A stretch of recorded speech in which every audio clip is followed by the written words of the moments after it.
welcome to Roadside Real Estate. You know, I've been thinking about just talking about a few different things that happen in the real estate industry.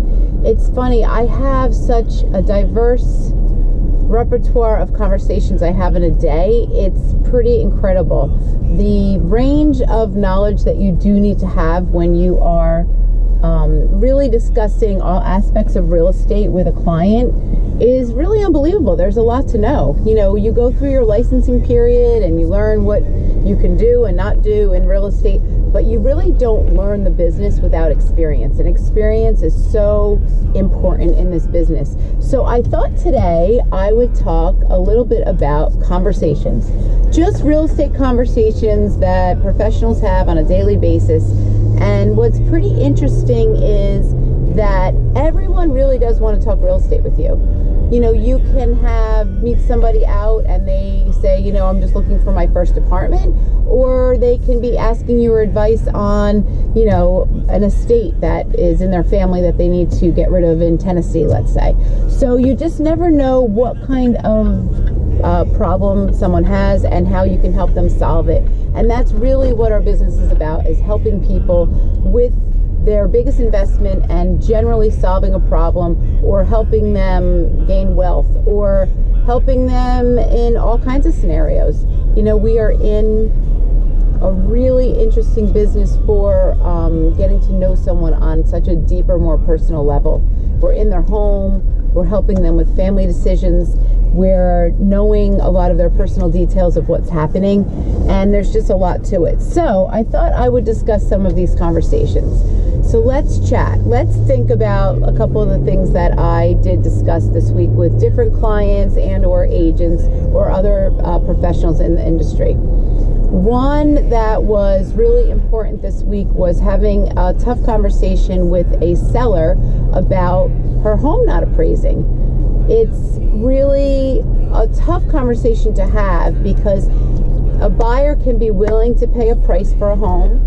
They can make an offer, they can get into a bidding war or whatever the case may be, and you go to contract, you go to home inspection. After home inspection, they apply for their mortgage, they go for the appraisal portion of the transaction, and the appraiser comes back and the house just does not appraise. And there could be a lot of reasons for that. It could be there is a lack of comparable sales. It could be that really the bank doesn't see the value in that home at that price. It could be the appraiser made a mistake, and once in a while that does happen, and that is what happened on this transaction. So we kind of had to talk things through. We went through all the comparable sales. We went and we discussed some of the comparables that the appraiser used, and we went back and made those arguments for why maybe they were not the right comps to be used for that house. And then at the end of the day, we still needed to make a slight adjustment in the purchase price, and that really is a hard thing to swallow. There's a lot of reasons for it. There's a lot of details that would be way too long for Roadside Real Estate, but it's a variety of things. There is, you know, a lot of different variables when you go to get a mortgage. So luckily, we have experience, we know how to navigate it, and we still kept the transaction together. The buyer still wanted to purchase, the seller still wanted to sell. It came together really nicely, but those are tough conversations to have. You know, you can sell your house at any price, but it doesn't mean that the typical buyer can still get the mortgage. And unless you can have the time or the luxury, or you have multiple bids, or you have someone who has all cash, we worked through that deal, but that was a tough conversation. We had another conversation with a seller, which is a totally different conversation, where we were hired and we've been on the market, you know, a few weeks, and the homeowner can't understand why we don't have an offer on it yet. So there are a few things we can discuss. First of all, I think our whole industry, you know, since 2007 and 8, you know, when you've been in the business a long time, you have perspective from other periods of time where similar things have happened, right? So I felt this, I knew this 2006, 2007, 2008, all of that time building up to obviously what happened. And I knew we were heading towards a balancing. It's not what had happened happened in 2008 was a different story, but we are sort of heading back to more of a balanced market. Just to give perspective, in Rutherford, we had, let's just say at the beginning of the summer, on average about 26 or 27 single family homes ranging in all price range on the market. So for all the buyers coming out, that was the inventory they had to choose from. It would move very fast. There was multiple bids.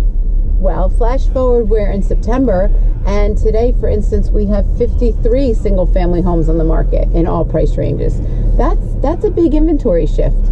We have a lot more inventory, a lot more to choose from. The buyers have more choices, so they're being more picky, and they're not just interested in buying something at any price. So the agents that are newer in the business, I think, get nervous. How come I don't have 10 offers in the first week?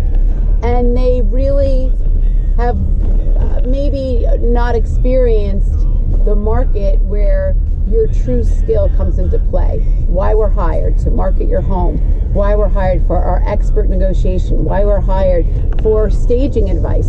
I could go on and on and on about the expertise when you hire the right agent. So I said, hold on a second, let's sit down, let's have a marketing conversation.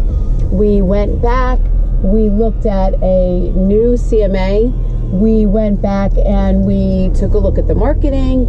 We went back and we also explained all of this to the homeowner.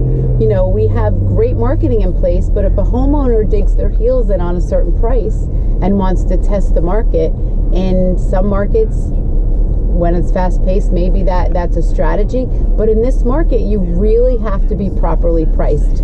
So we had a tough conversation there too. We had to go back and say, look, this is where you really need to be. This is why you need to be there.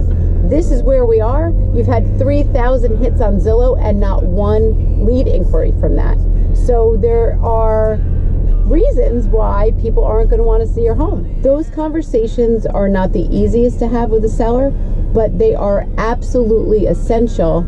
They are absolutely essential and important, or else you don't have the right professional, because we're not here to tell you just how pretty your house is. We're here to give you marketing advice on how to get your house sold. So those were two tough conversations just over the last couple days that we've had. We've had great conversations with finally having a first-time home buyer able to win a bidding war. So those are some really great conversations we get to have. And then, you bump into somebody and they say, oh, can I have your card? I'm finally moving out with my girlfriend and we want to get an apartment. And that's another type of conversation. You can help really a couple find their dream apartment to kind of start their life together. So that was really fun and exciting just to talk that through with them. Let's see, what else did happen this week? Oh, I know. We got a call from a tenant who moved out of their apartment early and broke their lease, and how upset they were. Not that they broke their lease, they worked that through with the landlord and they agreed, but that the landlord held a small amount of security back for cleaning the apartment once she left. And that is a really interesting conversation on, was it right, was it not right, what agreement they have in the book that we give out when someone rents an apartment. There are tenant rights in there and there's landlord rights, and you really should know all of that information when you move forward to rent an apartment. And what happens to your security, where it's being held, who gets the interest, 30 days to have it released back to you, and what repairs can and cannot be taken out, what could be considered normal wear and tear, and what could really be considered as something that the tenant really has to fix. So there was a little bit of a, let's just say, a disagreement between landlord and tenant, and we had to just have a discussion with them. We don't give legal advice, of course, but we could shed some perspective on what had happened there. So that was another conversation. So if there's anyone that wants to have a conversation about real estate, anything, we are always here to help you, guide you, advice even if you're not ready to buy or sell or rent, but always just here to chat and talk things through and give our best advice. Had some conversation this week about particular to our town about a school referendum that's coming through, and whether people are voting yes or no, or the argument on both sides for voting in a certain direction. So give me a call if you want to discuss anything, want to hop in the car with me and talk some of these things through. But it's certainly been an interesting week. I can't say that I'm not thrilled it's Friday, although in real estate, Friday doesn't really mean much.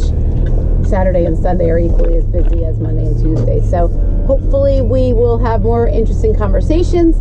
If there's anything you'd like to discuss, PM me. I had actually 2 people this week do that, which was great, and we talked about a couple different things in real estate and how we can help. So a lot of people are reaching out through these videos, which is great, and making a lot of really awesome connections. So have a good weekend. Talk to you guys soon. Thanks for keep interacting on this platform. It's been a lot of fun, and we'll talk to you and see you soon. Thanks. Bye.